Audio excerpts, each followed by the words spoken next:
Hey, what's going on? I've got this Greystone fireplace in my RV, and there's no manual with it, and this RV is fairly new to us, so I was trying to figure out how to operate it, and I've done that, so I thought I'd just post a quick video and thought it might be helpful to others that are trying to figure out which button does what. First of all, the power button. Press and hold, it comes on. Oops. Also, the power button, if you press and hold while it's on, it'll switch from Fahrenheit to Celsius. So there, I've just switched it to Celsius. The second button here from the right adjusts the brightness of the fireplace. I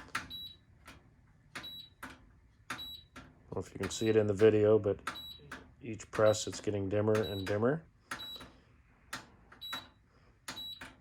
And then back to the brightest setting. It's the flame and heat setting on the fireplace.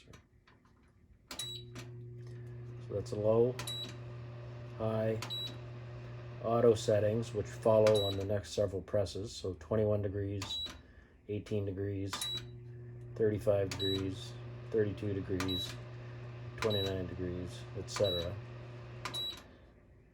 Until the fan goes back off. And again, you can adjust from Fahrenheit to Celsius. So those settings were all Celsius.